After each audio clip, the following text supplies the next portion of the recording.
Scope of government. This is our third and final installment for the first chapter of the first unit. Alright, this part that we're going to go over here is more of comparative government, but it is actually good for you to know. We will come back to this in the federalism unit. There are several different types of organization types that you need to know. The first is unitary. Unitary is where the power is concentrated in the central government. The best example of this is probably Japan. In Japan, when there is a policy that is made for schools, it is done from their capital, the national government, and all of their islands, all 4 islands, every government goes by the same thing. The power goes all from the top to the bottom. The next example of government is confederate. If you see confederal, that is also fine. When political science, those terms are interchangeable. In a confederate or confederal, you will see that the lower government has the power and the authority over the upper government. We did have that in the United States originally with the Articles of Confederation. Another example for the United States will be the Confederate States of America. Again, the power was in the states at that time there. The last system is the federal system. This is what we have in the United States. This is where there is a shared power between the central government and the state and local governments. Great example of this is also in schools. There is some things that come down from the federal government and mandates that we must do, but most of your state standards come from the state. Your school standards come from the state. There are also some things that may come from your local school district. So for us, we have most of ours are the Sunshine State standards from the state of Florida. Citrus County Schools has things, but we also have mandates that we must do by the federal government. That federal system is what the United States has today. And again, we will have more of this when we go to the federalism unit later on. Now, this chart, you have the middle one in here where we have the federal government, and you notice the key thing is this is in the middle, the authority. This is where we have problems in the United States. We have had it historically. If you go back to the Hartford Convention, the nullification crisis of the 1830s, a little thing called the Civil War, how much rights do the states have compared to the federal government? We have that in issues today, whether it be Obamacare, same-sex unions, immigration issues there. And so for federal government, this is a constant power grab both ways. Historically, more power has gone for the federal government over time. This is an interesting student-made video that you can see there. All right, here's where when we look at stuff for government is, and the question that you have is, what is government to do? How much power should it have? How big should it be? When we look at things for liberal, conservative, Republican, Democrat, that's where the argument comes. It's not always black and white as you're going to see.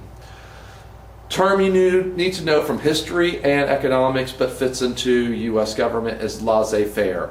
Laissez-faire is the principles that we have that is basically less government.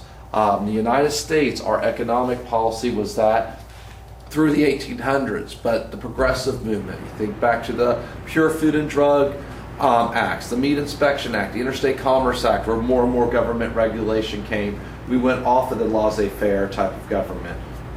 And you normally think that with economics, but this is where economic policy will be intertwined. The other side that comes is with liberty and your freedoms. Should government be hands-off when it comes to your freedoms also? This is where we'll see some of the differences between Republicans and Democrats. Sometimes you'll say that the one or the other is being hypocrites with it. I have this because you saw one thing. Our government, our founding fathers distrusted government. A lot of the rules they had was to make sure that government did not abuse their power. All right, term you need to know is political ideology. Most people think it's liberal, conservative, but it's more than just that. Again, the set of values, beliefs, the purpose, scope, what government is supposed to do. In our next unit, we're going to see where you get socialized and how did you get your political ideology. Some of the things you may think you know, but it's not as easy as you think on here. All right, again, another one, again, commonly think of it as liberal and conservative. It's not that straightforward, but the beliefs that people have about policy and government. All right, please realize this is overly simplified, and this is definitely not black and white, but for some of you that you're like, well, what exactly you have? Liberal ideology tends to favor a more active central government. So coming from Washington, D.C., liberal ideology tends to favor more equal distribution of wealth. Usually favors more government regulations on things like businesses. It usually favors more government spending on social programs. Conservative ideology usually favors more limited government from the federal government, more powers to the state. It usually favors more free markets. It usually favors more military spending. It usually favors more reduced taxes. Here's where, again, Republican conservatives are sometimes intertwined. It's not the same, and even with their own party. Donald Trump is definitely not a person that favors free markets with what he has done with a lot of his tariffs that he has had. This is where some of the conflicts come within the Republican Party. So again, there are not absolutes when you see this, the broad ideas.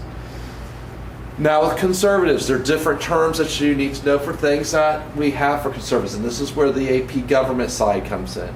Our first group is a social conservative, where we normally say that conservatives favor less government intervention, but a social conservative may be that way when it comes to government regulations with businesses, but when it comes to social issues such as abortion or marriage, they are ones that will say that there should be more government regulation, and that way our evangelical Christians are a key component of the Republicans that are social conservatives. A fiscal conservative, their main concern is with the national debt and with making sure that the government doesn't spend too much. So it goes with the conservative philosophy that it should be small government. And so a fiscal conservative will say, cut the size of government so that you are able to have, so it will use less revenue that it takes in, which means lower taxes, lower expenses. Blue dog Democrats are not around a whole lot today. This was something in the 1990s that we had a lot. They are Democrats that are usually moderate on social issues, but they will be more fiscal conservatives on there. Bill Clinton actually was one that attracted a lot of these Democrats to vote for him. Today, a lot of the blue dog Democrats have actually converted over to the Republican Party, or some of them are more for libertarians in there. All right, why is there a problem with labeling people as conservative or liberal?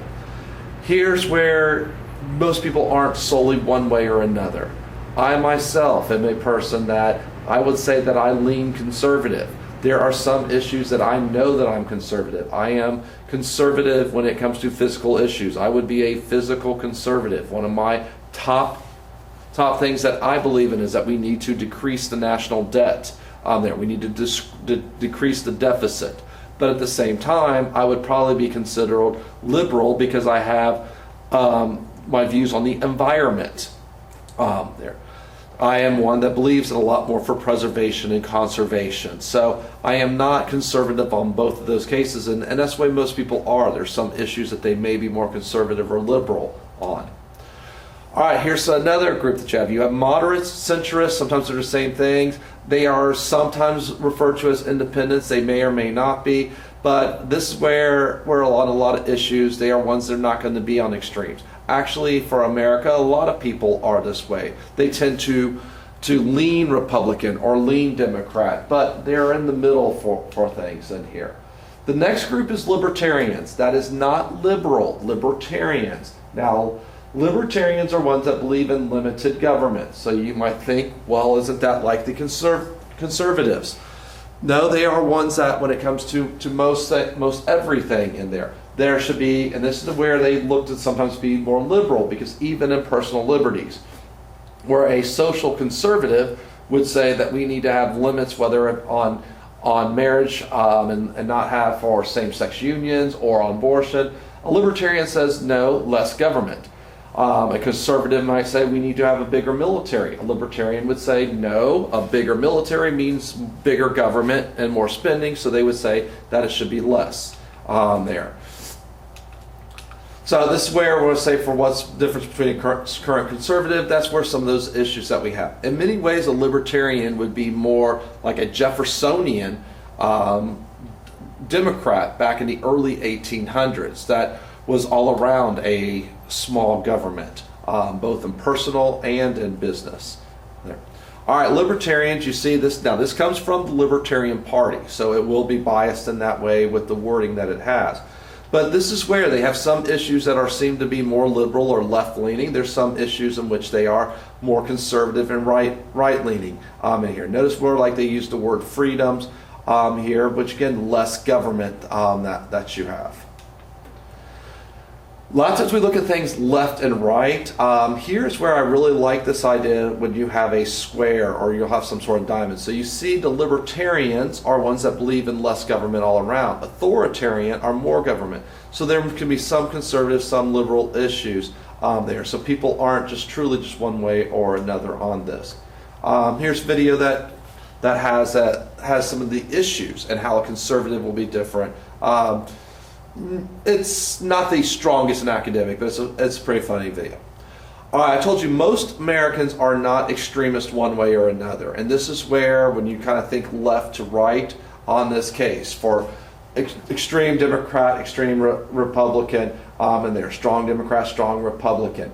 Now the thing about Americans is they usually vote the way they lean here, and you see this with certain things. You will notice that even when Donald Trump's polls go down, he still has a base of around 30 to 33% that will support him no matter what. Obama was the same way. When Obama's polls went down, it normally would not drop below 35% there, because this is where you have those that no matter what are pretty much going to stay Republican or Democrat.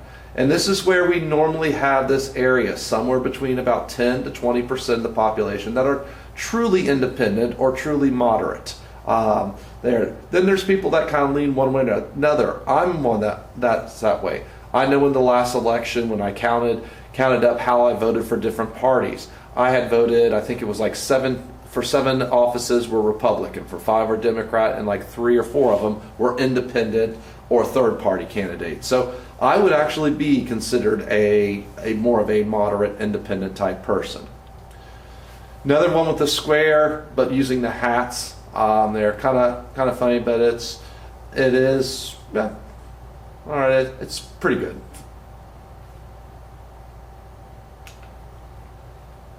Another video that we're watching class. All right, there's some things that I didn't cover in any of these first 3 videos that are from chapter 1, but these are some terms you need to know. The first one is populism. In history, you may remember the Populist Party, William Jennings Bryan, but you have populist idea. Donald Trump is seen as a populist. You might think, especially if you're left-leaning, you're thinking, no, he's not doing what's popular. You can be populist, but you're going toward what's popular for a certain segment of the population. Hillary Clinton did the same thing with some of the things that she was campaigning on there. So you do what's popular. You think with Donald Trump, and if you look at some of his history, he's completely different than what he was saying 15 years ago when he was a Democrat. But that is where he's taking what is popular for the base of the Republican Party. Egalitarianism is the idea that we have had, and this goes back to Tocqueville in an early American history. We don't have an aristocracy. The idea that we have, or at least try to have, some sort of opportunity that is equal for people. Notice it is equality of opportunity. Does not guarantee equality across the board if you think, especially like finance, but you have the opportunity for it. Gross domestic product. Yes, it is an economic term, but economics will be intertwined with government. Sum of all value of goods and services produced in 1 year in a nation. We'll have an entire chapter that will be on economic policy with recessions and fiscal policy and monetary policy there, which gross domestic product will be used a lot.